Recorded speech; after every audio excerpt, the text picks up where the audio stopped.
Before we start, I want listeners to know that the information provided during the program is for educational purposes only. You should always consult with your healthcare provider if you have any questions regarding a medical condition or treatment. As a mom with firsthand experience, the opinions expressed in this episode are those of my own and do not reflect the views of Providence. Thanks so much for listening, everyone.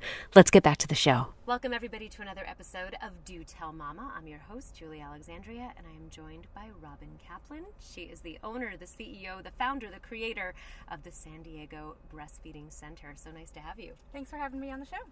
As a lactation expert, a breastfeeding expert, what exactly does that mean, and how did you get into this? It's a good question. It's definitely something a question that I get asked often. Because it's kind of a weird profession, right? So I didn't even know this profession existed. I used to work at the San Diego Museum of Art in their education department. I was a teacher by trade, and I had my boys, and I had done all the preparation for getting ready to birth them, and then once they were born, I was like, how do I do this? How do I feed them? And so had some challenges initially with my first as well as my second while in the hospital, and met with a lactation consultant, and in the hospital, and then when we were having challenges once we left the hospital, our pediatrician, that 4-day appointment where they ask how things are going, and my voice got really high and tears kind of welled up in my eyes, and I'm just like, it's not going that well. Like, I don't really know what I'm doing.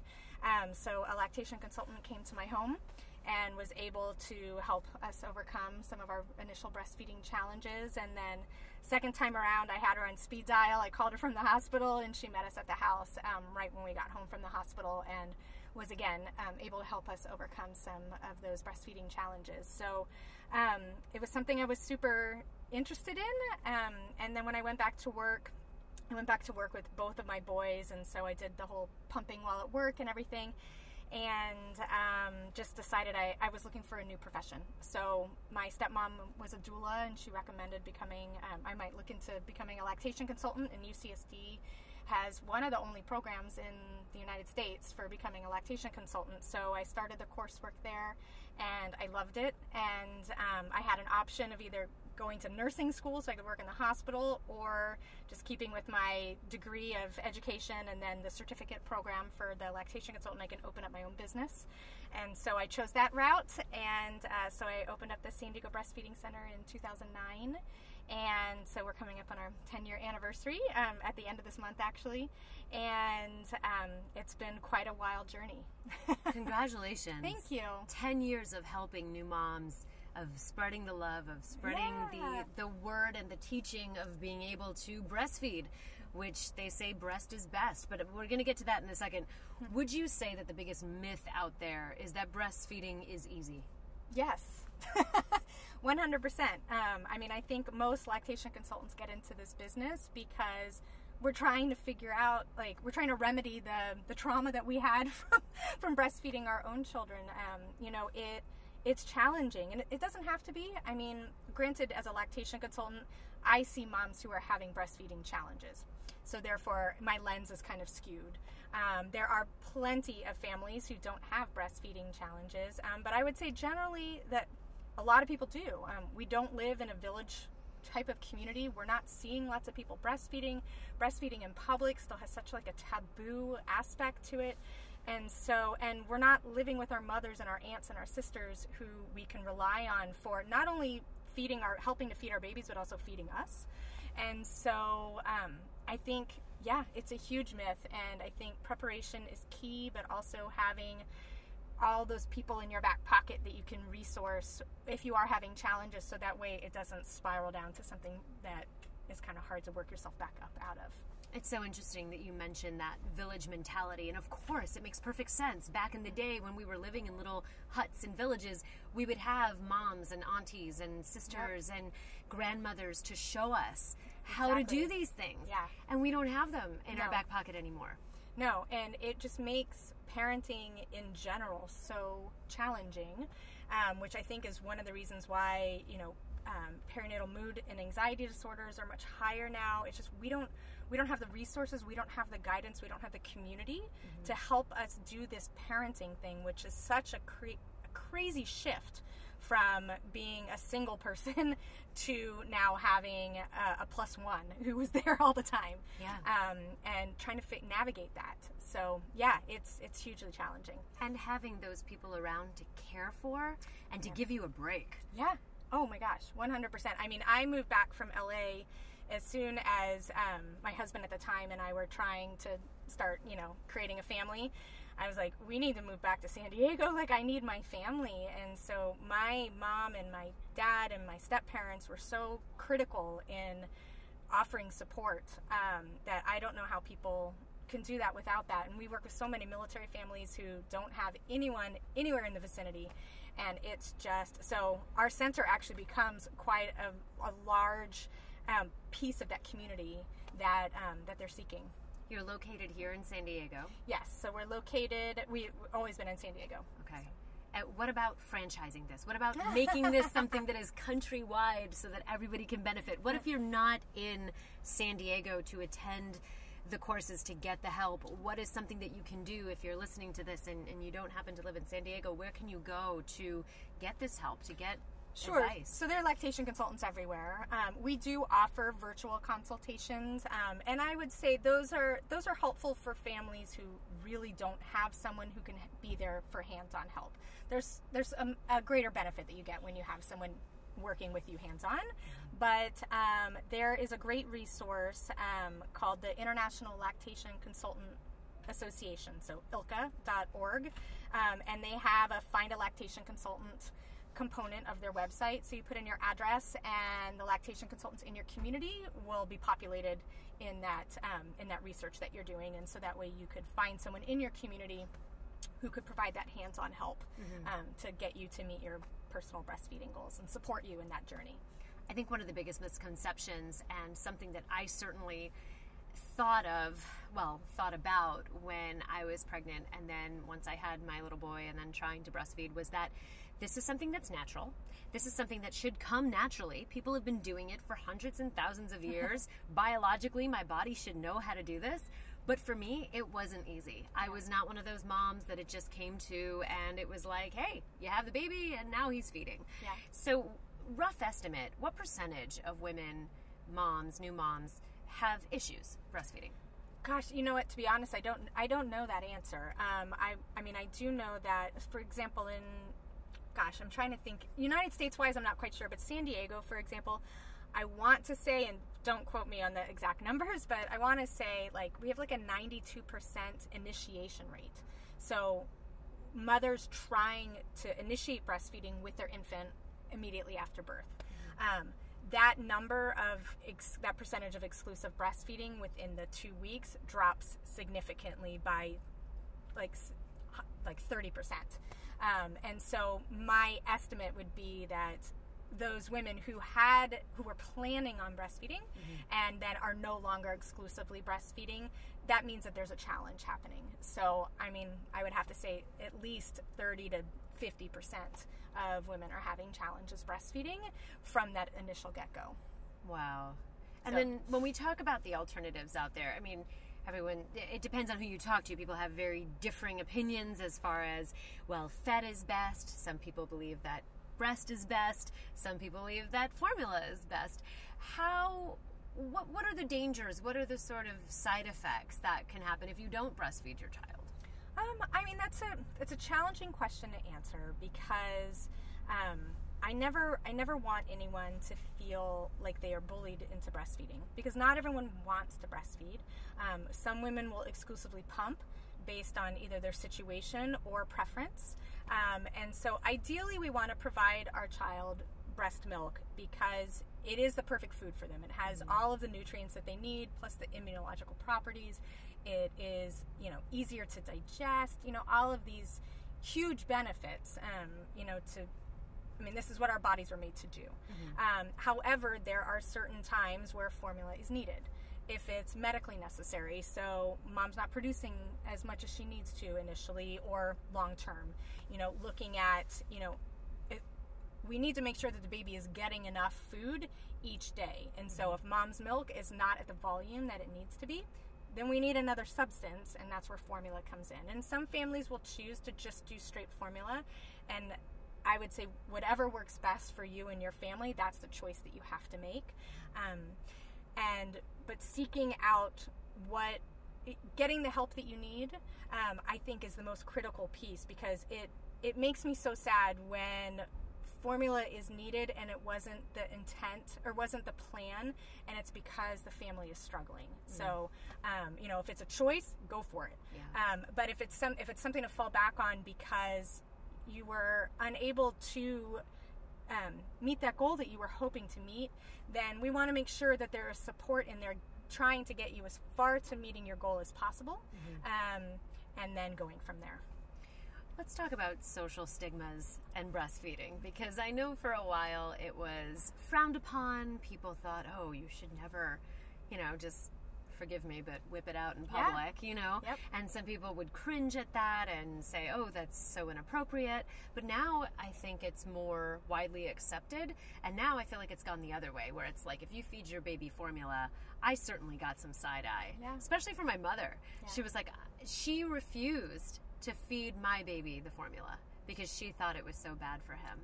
And I was like, yeah, but I can't make enough. It just doesn't work that way. Yeah. So do you feel like there are still social stigmas out there, and what are they, and what can we do to change that? I mean, yes, there are definitely still social stigmas.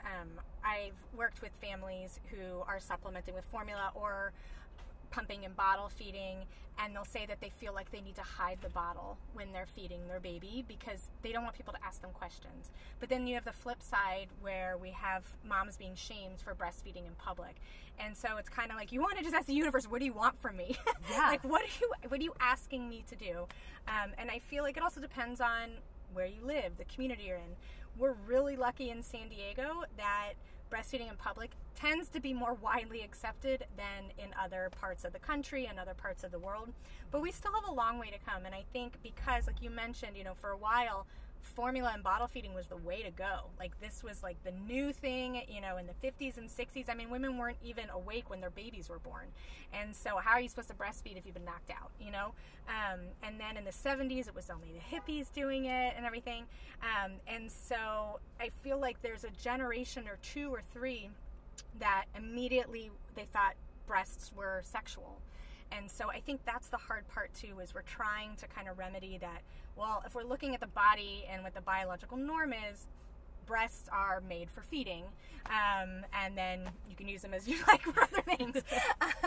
But I think that's also a hard part for moms as well, is kind of separating the two.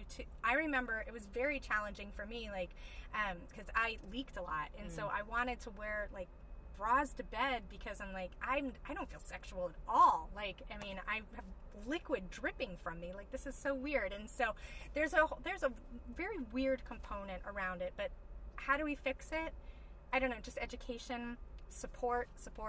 Everything comes back to support, I think. And also just a general of what does it matter to you what I do? Yeah. I mean, I think that's the hardest part, and I'm sure you've recognized as a parent as well. Everyone has an opinion, but if you're able to feel confident in what your decision is, then we can tell all the opinionated people they got to back off, because this is our child, and we're doing the best that we possibly can for this child. And so I think that's the only way to kind of just relieve some of this stigmas too. Stand up for yourself, own your choice, and get as much information and support as possible. Before I had my son and before I started breastfeeding, I never had any clue as to what the possible challenges could be. So for anyone out there who is listening, Robin, if you could sort of illustrate, what are some of the problems, what are some of the issues that come up that could affect the flow, if you will, or breastfeeding in general? Yep. So initially we're looking at, and I'll just kind of go through why people would come and see us. Yeah. Initially positioning and latch. So remember, this is a new skill that's being learned. Even, each baby is different too. And so learning a new skill with a new partner, and trying to find a position that's comfortable for both you and baby, or babies. that can make a big difference. Then we also have to look at what the birth story was. So what, was the baby lodged in there? Are they kind of cockeyed? Do they have like tightness in the neck? Did they end up in the NICU? Were they given bottles? Early on, all these kind of things that these interventions can sometimes cause some temporary challenges once the baby comes out. We never want to hear, a lot of questions that we get are, are cracked nipples normal? No, they're not normal. Like, we're not supposed to have cracked nipples. Tenderness, sure, for the first week or two, that's not uncommon. That's a lot of stimulation for one part of your body. But there should never be cracks, blisters, things like that. Because bleeding. Oh, no, that's not normal. Yeah. So when that's happening, reaching out to find out why is this happening and how do I fix it? We hear a lot about tongue ties now. I've been interviewed about tongue ties.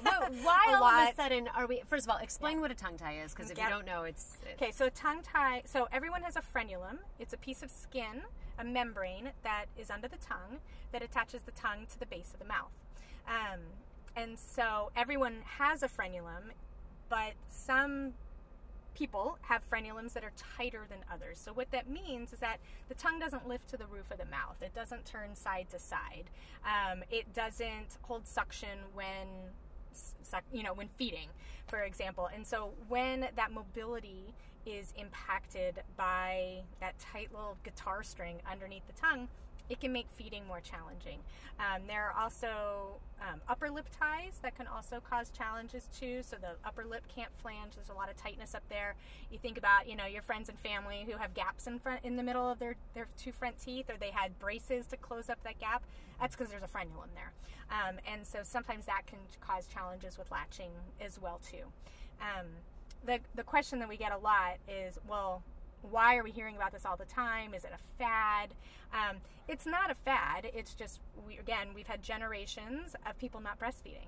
So typically, many babies with tight frenulum, tight tongue ties and stuff like that can bottle feed, but they can't breastfeed.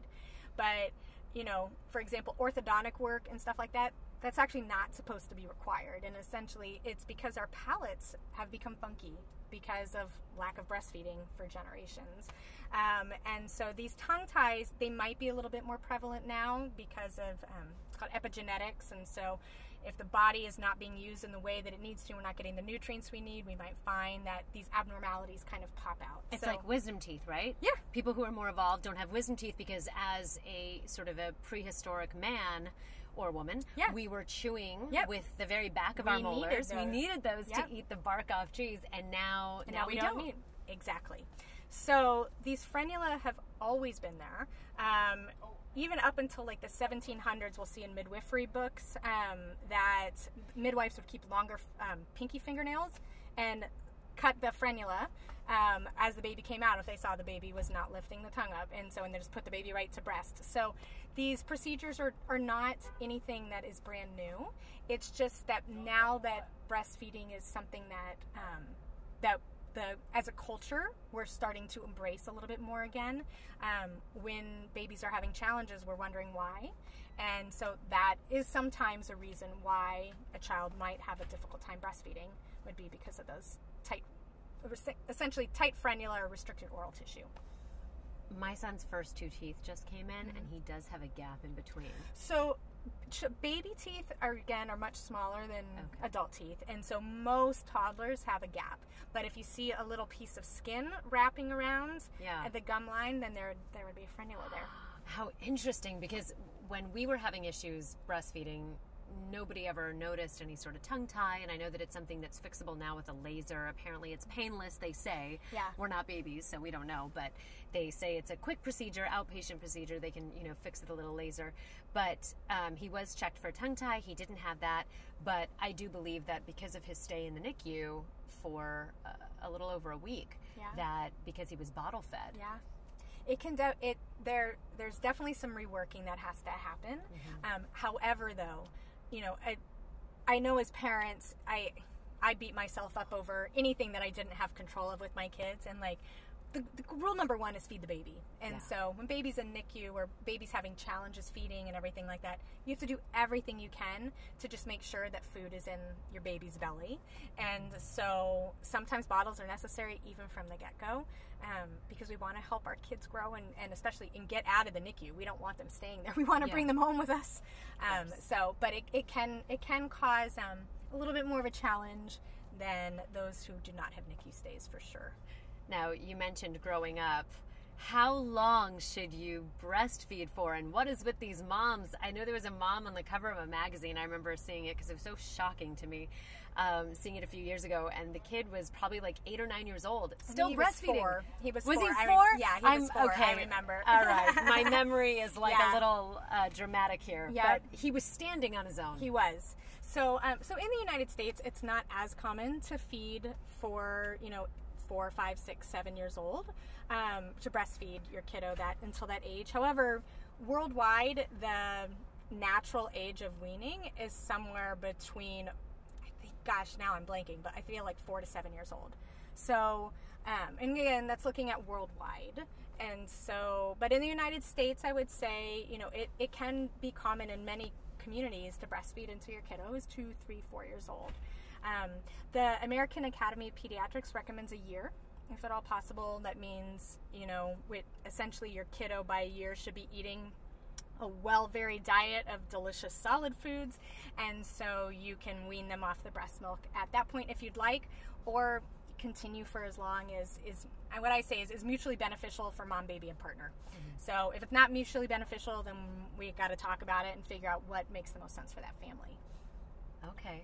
I mean, I am all for whatever works, absolutely.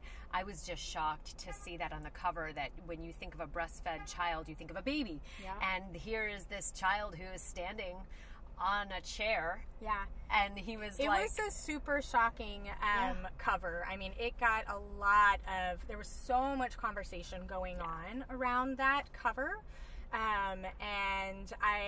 There was a lot of backlash, a lot of support. You have, these kind of polar opposites, and then you have the people in the middle who are like, hey, do whatever you want. It definitely was eye-catching. Yeah. Well, let's talk about the working mom's dilemma and what that means for going back to work, because here in the United States, we do not have as long as maternal paternal leave as some other countries. I know France gives you about 6 months, and they give you a doctor and everything. But here, it depends. It depends if you even have that maternity leave or not. What does that mean for breastfeeding, and what are things moms can do when making that transition? Absolutely. So that is a topic that is very near and dear to my heart, having gone back to work after both my boys were born.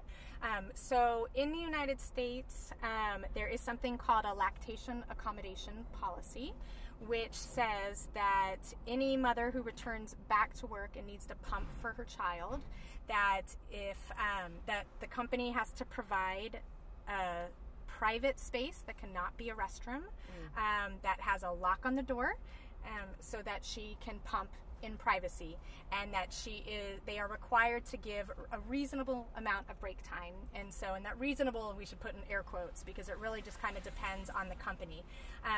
Companies, this is a law that's for companies 50 employees or more.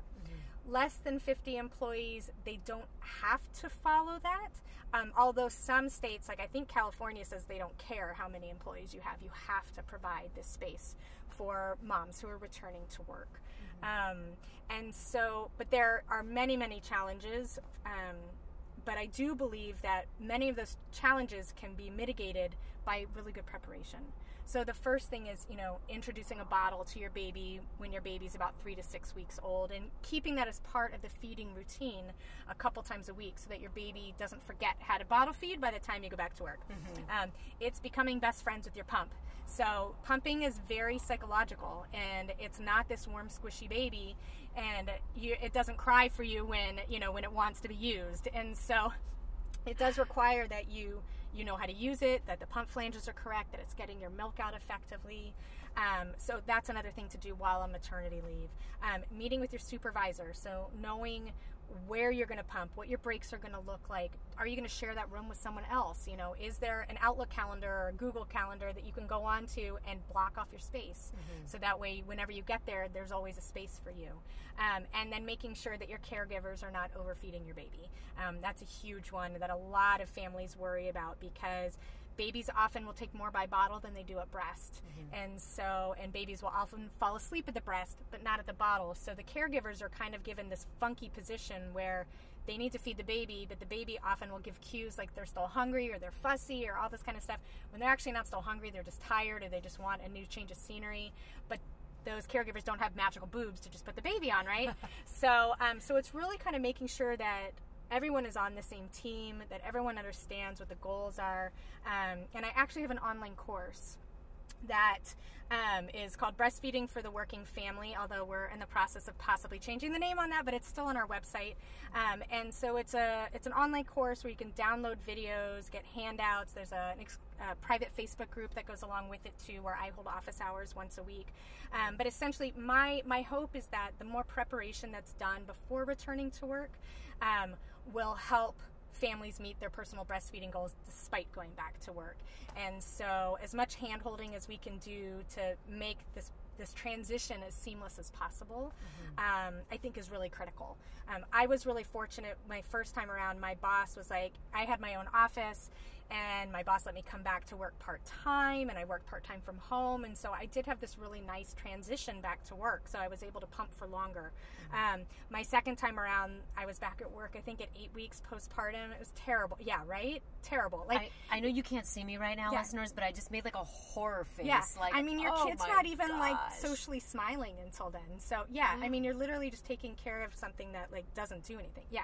Right. So, and I was back at work, and my boss was not nearly as accommodating, and so it just made it so much more challenging, and it doesn't have to be. And so I think if we can prepare ourselves, our boss, our caregivers, so we're all on the same page, it can just make that process as easy as it needs to be. The pumping is so difficult because you're basically doing double the work.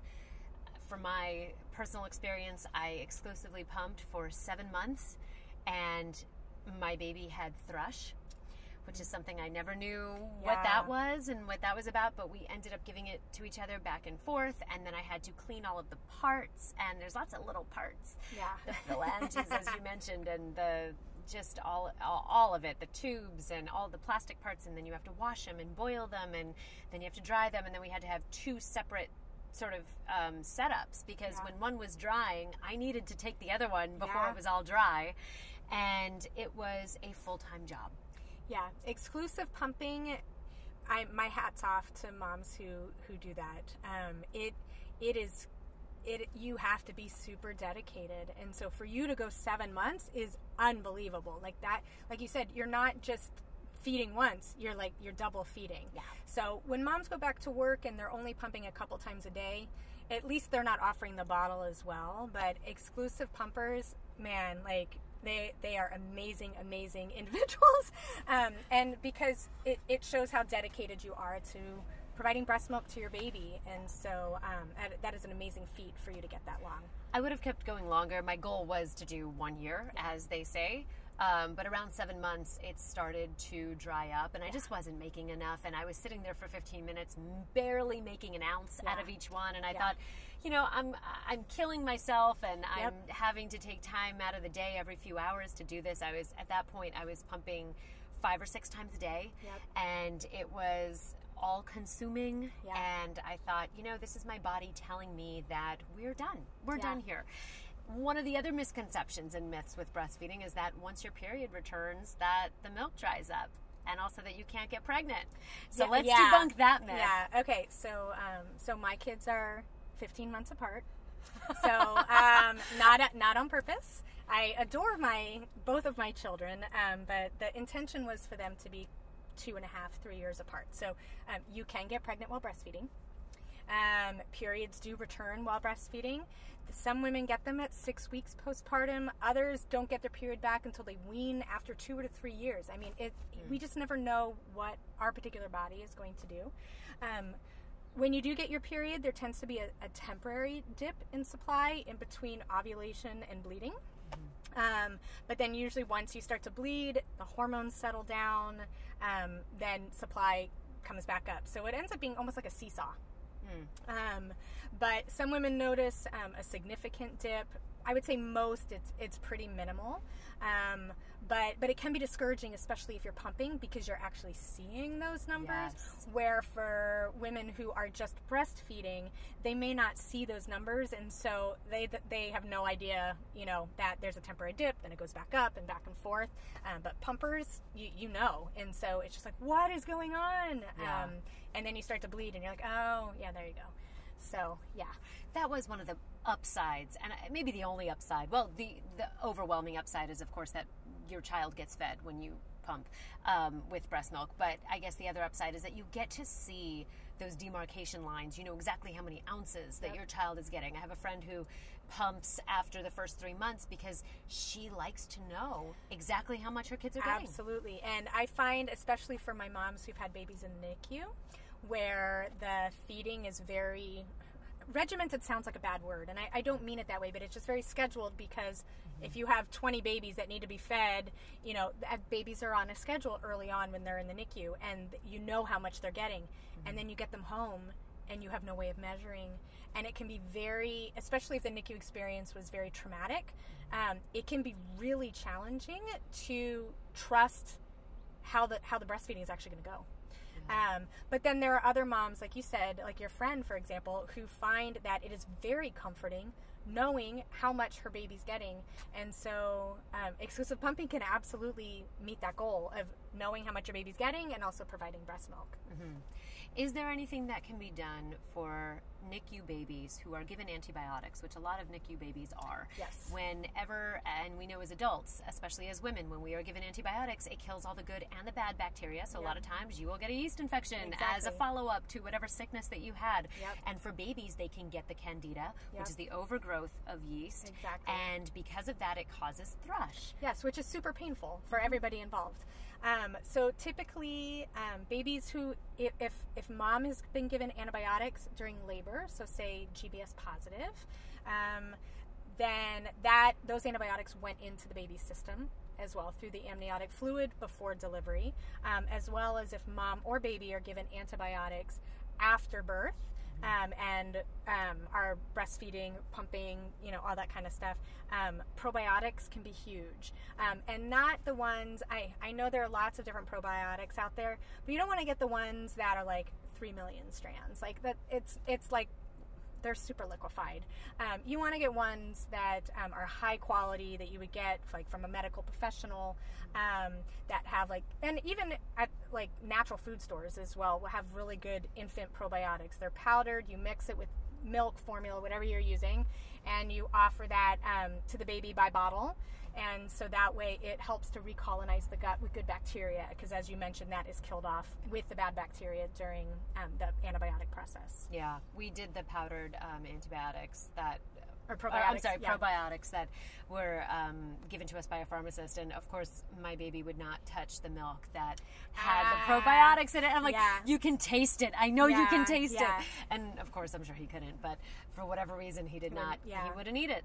But oh gosh, so many challenges. Let's talk about nipple size, because in fake, I guess, bottle nipple, plastic nipple size. When my child was an infant, he would have the zero flow ones. Do you have to change those as they get older, or can you use the same nipple the whole time? It's a great question. You absolutely can use the same size nipple. You might want to change out the nipple every couple months just because there's some wear and tear. Hygiene, right? More just wear and tear, I would say. But every couple months, you might want to change it out, but you don't necessarily have to go up a size. The reason you would go up a size would be if it's taking your 3-month-old or 6-month-old like 25-30 minutes to take a bottle, that's too long. And so we want to consider moving up a size to see if that speeds up the process a little bit. Bottle feeding initially should take about 20 minutes per feeding. As your kiddo's like 3 months, 6 months, 10-15 minutes is super appropriate. Some families will stay on the slower flow nipple if the baby has some sucking challenges, and maybe some of the bottle nipples that have a larger hole size, essentially, are too fast for them. And then especially for families who are still breastfeeding as well too, we want to keep the flow as slow as possible within reason again, so that way baby doesn't have a preference of the bottle. This is so easy compared to breastfeeding, which is a little bit more challenging. Yeah. One of the things that I do for new mom friends of mine is I offer my services as now a grizzled veteran of the Momville to take them to a big box store like a Bed Bath Beyond or a Bye Bye Baby, and to basically take them on a shopping spree to be able to fill out their list for their shower gifts and to put on their registry. So I had this moment with my friend the other day, and we were at Bye Bye Baby and we're sitting in the aisle, and it comes to the bottles and she's like, well, which one do I choose? And I'm looking at her and I'm like, well, I don't really know. I mean, I can give you the ones that I used, and they were great. And when I tried to introduce a different bottle company, which I think I got for free in like a gift bag or something, my baby wouldn't take it. So he was very, very specific about which bottles he would and wouldn't take. And so I passed on the name brand that I used, and I said, just go with that. Absolutely. But is there something we should consider? Is there something that we weren't thinking about when choosing? How do you choose the right bottle and nipple for you and your baby? Good question. So, I mean, there are what feels like thousands of bottles out there. You always want to start with whatever bottle you choose. You want to get one with the slow flow nipple on it, which is what usually comes with the bottle. Each slow flow nipple is different than another brand. So just like a Corolla, a Toyota compared to a Honda, they're mid-size cars. They still have differences. And so same with, they all say they're slow flow, but some flow slower than others. Getting recommendations from friends are great. I think always having a couple options to start with, because you never know which bottle your baby's going to take. My first child, we had to try like 3 or 4 different bottles until we found one that I liked. My second child was like, there's food, awesome, I'll take it from wherever. And so as long as the baby is comfortable while feeding, so we're looking at the baby for cues. So essentially, a baby who feels like the flow is too fast, their eyes get really, really wide, like deer in headlights. Their hands splay. They arch their back. They're choking. They're spilling milk out of the sides of their mouth. Even if that's the slow flow nipple of that bottle, that might not be the best bottle for your baby. Or if they're sucking and sucking and sucking, and then you look and there's still the same 2 ounces in that bottle as there was 15 minutes ago, that's not the right bottle for your baby as well. I typically like bottle nipples that have more of a, I don't know how to describe it, kind of graduated from like the tip of the nipple, and it gets wider and wider and wider as we get to the base, rather than these nipples that are just like long and lean in the center, because we want baby's tongue to be able to make contact completely with the bottle nipple, rather than like almost having like a gap in between where the nipple meets the base. And it's kind of hard to explain. I guess it makes it sort of recreating what the actual breast looks like. Yeah, exactly, which is soft and squishy and malleable. Right. Yeah, exactly. So, but again, it really, I would say, go with your friends' recommendations. So you offering what works for you, I think is great. And then that's a great place to start. And then if those bottles aren't working, then going and trying other ones and see what works best for your baby. That's why there are so many out there, is because every single bottle out there has at least one baby that likes it. So tried and proven. Yeah. What is the difference, and what would you say, is there a better and or all as far as glass bottles versus plastic and the PBA free that we're seeing? Oh, you know what? I don't know a ton of information on that. I know a lot of our families really do like the glass bottles, but they all should be BPA free at this point. Yeah. I mean, obviously, you don't want to boil anything in them. But we're not boiling milk or formula. Yeah. We're just warming it up to room temp. You don't want to leave it in your car in the hot sun and stuff like that if it's plastic, where glass can probably tolerate it a little bit better. Yeah. But I would say I don't think that I don't know of much of a difference between the two. I would say it's more a personal preference. So, yeah. Do you put the bottles in the dishwasher? The plastic ones? Yeah, you totally. Do? Yep, okay. That's totally fine. And you had mentioned sterilizing, and so definitely when you have thrush, you got to add that extra component in it. But if you're not dealing with thrush, you don't have to sterilize your pieces other than like the initial time before usage. After that, warm soapy water, you can toss it in the dishwasher, you can put it in a drying rack. Like, we don't have to go crazy unless there's yeast that we're dealing with. Right. That thrush. I never want to go back to that ever again. That was like, a whole nother thing that I hadn't planned for, and just add that to the list. I guess what is the best advice that you would give to new moms, new parents out there when it comes to breastfeeding and the challenges that it sometimes shows? I would say while pregnant, definitely attend a breastfeeding class just so you know what normal breastfeeding should look like. A lot of families will say, well, they didn't talk about the challenges in the breastfeeding class. Well, same thing. We're not going to really talk about too many of the challenges in the childbirth class either. Right. We don't want to scare you. Yeah, exactly. Well, and truth be told, too, like we want to educate you on what it's supposed to look like. Mm-hmm. So that way, if what's going on in your home doesn't match what you were taught, then it's time to seek some support, right? Yeah. So a breastfeeding class, absolutely, while pregnant. Look for, do a Google search and find out who are the lactation consultants in your community. Where are the free breastfeeding support groups in your community? Are they in the hospital? Are they outside of the hospital? And then that way, looking for a breastfeeding friendly pediatrician. I realize that probably sounds really stupid, because shouldn't all pediatricians be breastfeeding friendly?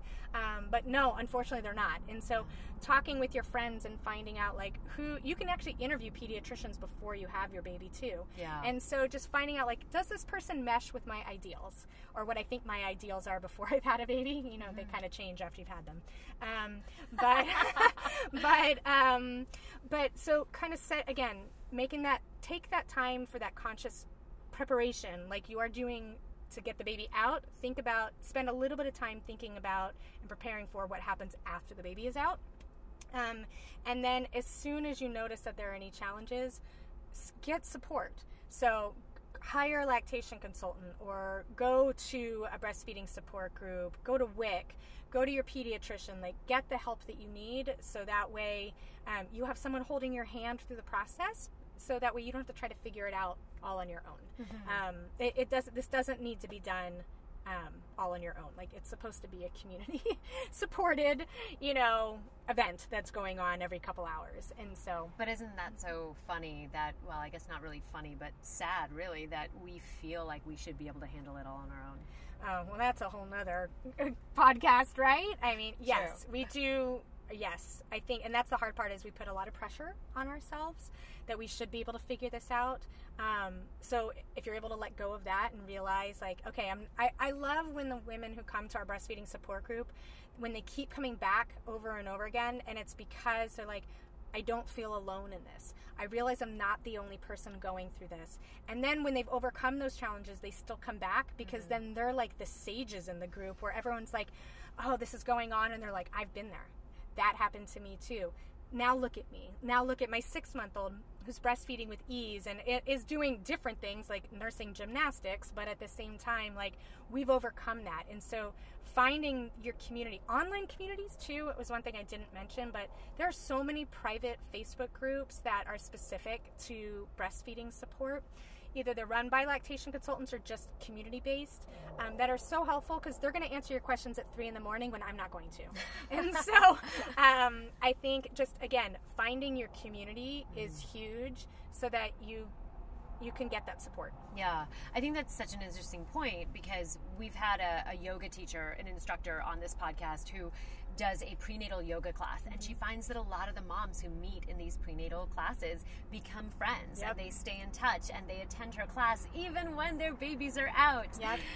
The sense of community is something that should not be downplayed, because that is so, so important. I remember going to a lactation support group, and I would see other moms there that were just doing it with such ease, and I'm like, why are you even here? Yeah. Like, of course, I get it now. They were there because they made friends with some of the other moms, and it was a communal thing. It was part of their routine. Now, Absolutely. 3 o'clock, well, it's time to go to lactation, because what else are you going to do? Well, it's true. I mean, and trying to find something to do with a newborn, and where you know that if you have to sit down and feed, it's going to be a safe space, and you can sit and talk with other families, is huge.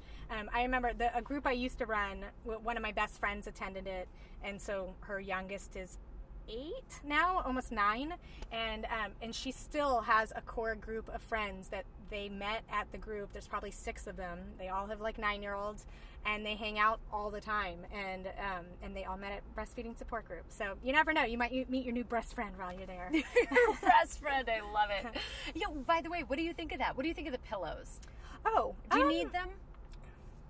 I mean, if they work for you, use them. I find that a lot of families like a more laid back position, and so they don't really need the pillows, but then other families really like the pillows, and I never want to take it away from, someone who finds it helpful. So I would say just whatever works for you. And lastly, where can people find you? Where can they get in touch with you? Where can they follow you? Sure.